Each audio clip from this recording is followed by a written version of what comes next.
je combats de plus en plus l'aspect on va faire des POC. C'est bien de faire des POC, mais à un moment donné, il faut faire des POC et les tester en production. Pour vraiment garantir que ça apporte de la vraie valeur et s'assurer que les KPI, on arrive à réaliser et même aller au-delà. Bonjour, je suis Manuel Davy et je vous souhaite la bienvenue dans les carnets de l'IA. Ce podcast, c'est l'occasion de vous partager les expériences de la communauté de celles et ceux qui font bouger l'intelligence artificielle. Pourquoi et comment adopter l'IA dans son entreprise ? Par où commencer ? Ou encore, quelles sont les bonnes pratiques pour performer ? Autant de questions auxquelles nous apportons des réponses avec des spécialistes du sujet. Eh bien, bonjour à tous, j'ai le plaisir d'être aujourd'hui avec Hugo Hamad qui nous reçoit dans les locaux de Decathlon. Donc Hugo Hamad, tu es le Innovative Leader in AI Strategy et Data Science chez Decathlon. Alors, à fond la forme ? Bonjour Manuel, toujours. Bon, merci beaucoup de nous accueillir ici dans tes locaux à Croix. Est-ce que tu peux te présenter rapidement puis nous parler de Decathlon en quelques mots ? Très bien, merci. Donc Hugo Hamad, j'ai rejoint Decathlon il y a 1 an et 2 mois pour diriger l'AI Factory, un centre d'expertise sur le développement des solutions AI. D'accord. Alors Decathlon, pas la peine de présenter Decathlon, mais aujourd'hui en quelques chiffres, c'est 15 milliards de chiffre d'affaires. On est présent dans 70 pays. Plus de 105 000 collaborateurs, c'est un chiffre qui étonne à chaque fois. Très belle entreprise. Et aujourd'hui, au niveau digital, Decathlon digital, on est plus de 5 000 collaborateurs. 5 000 collaborateurs qui travaillent sur la partie digitale et digitalisation. Vraiment, alors c'est des collaborateurs qui vont travailler sur toute la chaîne du digital en partant de la sécurité, du développement back-end, développement front-end, de la data, de l'intelligence artificielle. Donc vraiment toute la stack technologique autour du digital. D'accord. On n'a pas forcément l'image d'une entreprise très technologique et aussi digitalisée. Alors, quelle est la place dans ta vision de la partie intelligence artificielle et digitale dans la gouvernance générale de l'entreprise, dans sa stratégie ? Ça s'inscrit comment ? Alors effectivement, je pense qu'il y a un ordre dans tout ça. Avant de parler intelligence artificielle, il faut parler transformation digitale. Oui. Et effectivement, le Decathlon et Decathlon Digital a fait une accélération très très très importante dans le digital. Mm-hmm. Donc la transformation digitale, elle date maintenant de il y a quelques années. Alors c'est peu de temps, mais l'accélération a été forte. On parle aujourd'hui de 5000 collaborateurs. C'est absolument énorme en fait. C'est absolument énorme. Mm. Et donc il y a des fondations qui sont intéressantes qui ont été mises en place. Et ensuite, en top, ils ont commencé, et Decathlon a commencé à créer les fondations autour de la data. Parce que pareil, intelligence artificielle, il faut mettre en place les fondations data. Pareil, aujourd'hui, la BU Data parle de plus de 450 collaborateurs. Ouais. Et sur l'intelligence artificielle, on a effectivement accéléré depuis à peu près 2-3 ans. D'accord. Sur le développement des solutions innovantes et industrielles. Donc on tient bien, et vous savez, un Decathlon hyper connu par l'innovation. Tout à fait. Ouais. Et on fait une innovation sur toute la chaîne de valeur.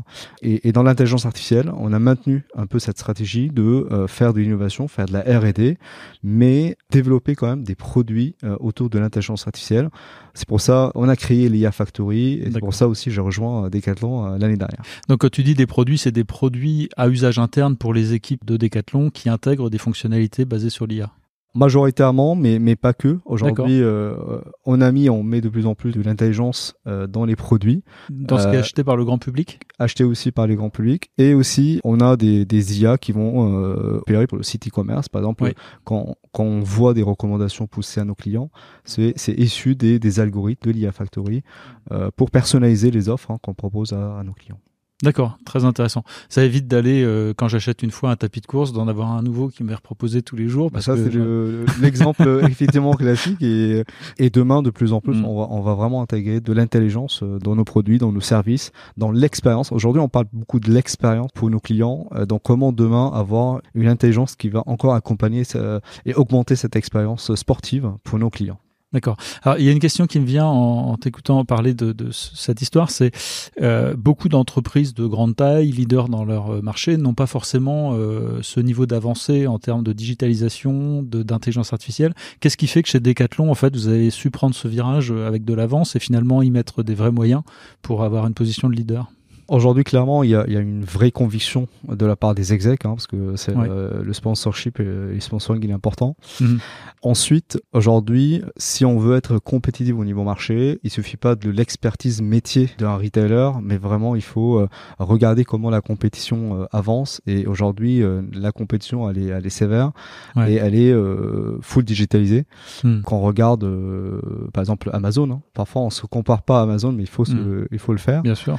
On voit voit que la tech, la digitalisation, elle a une place très très importante dans la partie compétition. Ouais. Et donc aujourd'hui, se digitaliser, c'est un must pour des groupes comme Decathlon. D'accord. Il y a au-delà de la vision, il y a aussi, j'imagine, tout un tas de travaux de préparation technique qui ont été faits en place à partir de cette vision. C'est-à-dire, j'imagine aujourd'hui, vous avez un accès facile aux données. Est-ce que ça a été compliqué à mettre en place et qu'est-ce que vous avez dû faire Est-ce qu'il y a eu des freins Est-ce qu'il y a eu au-delà des difficultés techniques? J'ai appris récemment que Decathlon était parmi les premiers clients AWS, par exemple, en France. C'est vrai. Très tôt, on avait accès à de la technologie avancée. Donc là, on parle de cloud, par exemple, mais on parle de plein de technologies que Decathlon utilise. Et grâce à cette technologie, grâce aussi au recrutement que Decathlon et Decathlon Digital fait et a fait dans les années passées, a permis d'accélérer cette transformation et mettre en place les bonnes fondations. Aujourd'hui, on a plein d'experts qui nous ont rejoints, qui viennent avec vraiment un background technique, un background business, un background issu de ce qu'on fait au mieux sur le marché. Et c'est tout ça qui nous permet aujourd'hui d'avancer très rapidement et pour mettre en place des fondations et pour builder des vrais assets technologiques en top de ces fondations. Est-ce qu'on peut peut-être donner quelques exemples aussi pour nos auditeurs de choses que vous avez créées et qui apportent de la valeur? On a parlé du site e-commerce, mais il y en a probablement d'autres. Alors, tout à fait. Aujourd'hui, on a plein de travaux autour du site e-commerce. On travaille pas mal pour la chaîne supply, pour la value chain au global, sur comment, par l'intelligence artificielle, par les pipeline data, aider les retail suppliers, aider la logistique à mieux planifier, mieux dispatcher, mieux forecaster la demande, par exemple, de nos produits par nos clients. On travaille pas mal sur les sujets de type pricing, comment calculer un meilleur prix qui est adapté par rapport à la demande de nos clients, par rapport au marché, par rapport à la compétition. D'accord. On va travailler pas mal sur du sujet autour du client, du customer. D'accord. Comment, au-delà du site e-commerce, comment personnaliser l'expérience d'une manière holistique pour, encore une fois, aider le client à être émergé dans une expérience, on va dire, end-to-end. Quand il transport. Ok, donc pour faire un petit récap peut-être pour nos auditeurs, donc une entreprise qui a une vision par des exécutifs en fait très tôt dans l'importance de la digitalisation et de l'IA, des investissements pour passer sur le cloud et se donner les moyens et les compétences techniques pour le faire, et puis des cas d'usage aujourd'hui qui sont de plus en plus nombreux et qui apportent de la valeur. Très bien. Merci pour ça, et ça nous amène à notre première question. Vous avez un message. Bonjour Hugo. Comment vous allez faire collaborer de manière efficace le métier et les équipes qui ont une compétence data science ? Alors, très bonne question, effectivement. Chez nous, d'abord, on est pas mal orienté valeur. Donc, dès qu'on a une expression de besoin de la part du business, on va pas prendre le besoin tel quel et commencer un projet et commencer à développer, mais on va les accompagner pour encore réaliser une définition plus orienté data-driven, plus orienté AI-driven. On va calculer avec le métier quels sont les KPI qu'on va réaliser. Donc les indicateurs de performance qu'on va réaliser. Comment on va les monitorer dans le temps. Ensuite, il y a une vraie implication du métier tout au long du projet. D'accord. Effectivement, dans le passé, on voit des métiers qui viennent, qui expriment le besoin, ils repartent, on vient vers eux. Il me faut un LLM pour mon call center. C'est ça, et je reviens dans 6 mois pour que ça marche. Il faut que ça marche. Alors effectivement, mis à part que les résultats seront pas bons par rapport aux attentes, mais aussi les attentes évoluent. Que le besoin d'aujourd'hui, il n'est pas pareil dans 6 mois. Donc la bonne méthode, c'est comment avoir des acteurs côté business qui sont dans les équipes, qui réalisent vraiment, qui soient des acteurs du projet, comme n'importe quel acteur, data scientist, data engineer, etc. Alors effectivement, l'agilité aide un peu. Quand on fait des rituels très très fréquemment, quand on implique les métiers dans des revues, dans des démonstrations, etc. Tout ça, ça aide. Mais moi, je conseille d'impliquer de plus en plus le métier et le rendre vraiment un acteur principal du projet.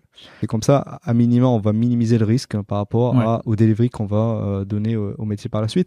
D'accord. Ensuite, il y a tout l'aspect adoption, parce que il suffit pas de sortir un projet data science et dire on a réussi le projet. C'est pas ça. La vraie réussite du projet, c'est l'usage. Et effectivement, moi, je combats de plus en plus l'aspect on va faire des POC. C'est bien de faire des POC, mais à un moment donné, il faut arrêter de faire des POC. Il faut faire des sujets. Ils vont faire des sujets qui sont utilisés par la suite et à long terme par les métiers. C'est pour ça parfois je choque quand je dis il faut faire des POC et les tester en production. Oui. Parce qu'il faut aller faire des pilotes en fait en vrai. Parce qu'il faut vraiment aller en production. Il faut laisser le pilote ou le MVP ou l'asset se faire tester en production dans vraiment des conditions réelles pendant des mois pour vraiment garantir que ça apporte de la vraie valeur et s'assurer que les KPI et les indicateurs de performance qu'on a définis au début, on arrive à réaliser et même aller au-delà. Et comment, et c'est là où on peut aussi parler produit AI par rapport à un projet AI, comment ce produit-là, il peut évoluer dans le temps. Oui, et avec le métier, ne pas se satisfaire du version 1, mais aller voir comment on peut aller en version 2, version 3, etc. D'accord. Et donc, c'est important, encore une fois, l'aspect je déploie jusqu'à l'usage, jusqu'à l'interconnexion au process métier existant. Oui. Parce que c'est comme ça qu'on va pouvoir aussi distribuer les process. Une boîte comme Decathlon avec des dizaines d'années d'existence, on a beaucoup de process, on a beaucoup de legacy, on a beaucoup de technologies, des frameworks, etc. Bien évidemment, on va pas tout de suite tout disrupter, tout changer, tout casser. Donc c'est pour ça on dit qu'on a un pied dans le présent, un pied dans le futur. Ouais. Il y a des choses qu'on optimise avec les métiers aujourd'hui pour les aider à aller plus vite, plus rapidement et plus efficacement. Mais il y a des choses où on a besoin vraiment de disrupter par l'innovation, par la technologie. Ouais. Et c'est le delivery des vrais produits en production et avec l'usage qu'on va convaincre le métier de la pertinence d'utiliser la data, d'utiliser l'IA pour vraiment changer la façon dont on opère aujourd'hui. Enfin, vraiment bravo, merci pour cette synthèse pour nos auditeurs parce que je partage 100% de ce que tu as dit et ça montre vraiment la maturité de Decathlon sur ces sujets. J'ai coutume de dire en fait que un projet réussi, c'est un projet où il y a un équilibre égal entre l'expertise métier et l'expertise du data scientist. Tout à fait. Aussi parce qu'un projet d'intelligence artificielle, en entreprise, c'est un projet process en premier lieu. Est-ce que tu as des exemples de projets que vous avez lancés et où finalement vous avez été amené à redéfinir un process qui était assez différent de ce que vous aviez envisagé, soit parce que c'était l'existant, soit au moment de lancer le projet? On a des exemples plutôt, on s'est mis d'accord qu'on va garder le process tel quel pour les premières versions, d'accord. Mais on va travailler en parallèle avec les métiers pour changer le process, on va dire le casser. Oui. C'est le cas aujourd'hui des sujets autour de comment on peut aller plus vite dans la génération des fiches produits par exemple. Ah oui, d'accord. Ouais. On peut aider le business à rapidement générer des fiches produits, à les qualifier et économiser du budget parce qu'aujourd'hui c'est un budget vite aussi parce que ça aller plus vite. Ouais. Mais en parallèle, comment on peut travailler sur des plateformes qui vont demain générer automatiquement par rapport à des insights métiers, générer des fiches de manière récurrente et de manière très automatisée. Aujourd'hui, on a un panel de dizaines de sujets de use case et chaque use case a des spécificités. Et donc, on essaie on va dire, d'arbitrer sur qu'est-ce qu'on peut tout de suite transformer et qu'est-ce qu'on peut déjà optimiser. Ce que j'aime beaucoup dans ta réponse, c'est il y a cette notion d'exploration-exploitation. On exploite le process existant en l'améliorant, on explore des nouveaux process avec la conviction que l'IA, elle peut être amenée à une énorme valeur si on s'autorise à casser le produit. Il y a un vrai enjeu de test and learn, très rapide, mais une fois qu'on a, on va dire, appris, comment on peut aller très rapidement en production et vraiment dans l'usage métier. Et à l'échelle d'une entreprise de 105 000 collaborateurs, c'est pas forcément si simple que ça. Très bien. Merci pour ces éléments. Ça nous amène à notre deuxième question. Vous avez un message. Bonjour Hugo, est-ce que tu peux nous partager comment chez Decathlon vous évaluez la valeur d'un projet d'intelligence artificielle ? Alors, encore une très bonne question. Et effectivement, on a un process qui est assez aujourd'hui avancé sur cette question. J'ai parlé tout à l'heure du cadrage qu'on fait avec le business et surtout sur les nouveaux besoins. On a un vrai operating model aujourd'hui avec le business pour évaluer la valeur du use case et du produit qu'on va développer. Donc, on a un vrai value assessment. C'est un cadre, un value assessment qu'on va faire et on a des profils dédiés à ça. Donc, d'accord. Aujourd'hui, des experts des experts qu'on les appelle aujourd'hui data value engineers, qui vont accompagner le métier à aller plus loin que le cadre simple d'un cas d'usage, à aller évaluer la pertinence de lancer le use case en utilisant la data, l'IA.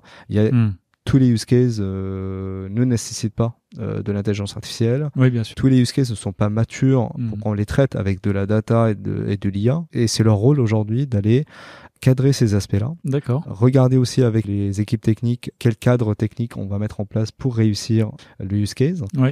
Et sur la value, on va estimer avec les métiers c'est quoi la valeur qu'on va chercher. Est-ce que c'est de l'argent qu'on va générer, c'est de la marge, c'est le chiffre d'affaires, est-ce que c'est des KPI autour de l'efficacité opérationnelle interne, est-ce que c'est des coûts qu'on va diminuer, est-ce que c'est des empreintes carbone qu'on va baisser.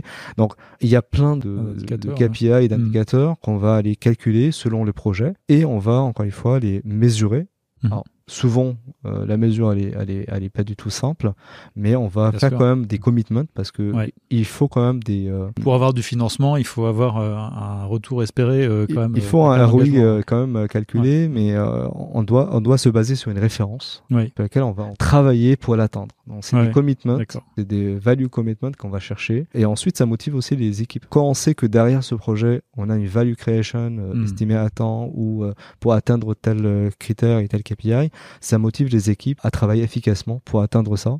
Et surtout, si on mesure constamment ces KPI et ces indicateurs, on ferait des alertes quand on sait qu'on ne va pas les atteindre et on va réorienter les décisions et les choix pour les atteindre. Donc, c'est un jeu très très intéressant dans un développement de produits. Et puis je dirais les projets les plus ambitieux, ils ont parfois des besoins de tester plusieurs approches avant de réussir. Il faut savoir s'il faut réorienter ou pas un projet, voire l'abandonner. Et c'est pas une décision facile, je pense. Effectivement, donc nous on va pas attendre 6 mois, 1 an pour mesurer l'impact et mesurer est-ce que on est en déviation ou pas. On va faire une revue mensuelle, trimestrielle et semestrielle pour chaque projet de l'atteinte des KPI et de la valeur qu'on a estimée. Pour voir si ça va dans la bonne direction. Tout à fait. Et ensuite, on va réaiguiller les équipes sur la stratégie, sur les choix, si vraiment on pense qu'on est en risque. D'accord. Très bien. Eh bien, merci beaucoup Hugo Hamad d'avoir partagé tous ces éléments d'expérience avec nos auditeurs. Un épisode très riche encore une fois aujourd'hui. Merci. Quant à nous, on se retrouve dans 15 jours pour un nouvel épisode. D'ici là, n'hésitez pas à vous abonner à notre chaîne et à consulter notre site internet www.iahdf.org. À bientôt.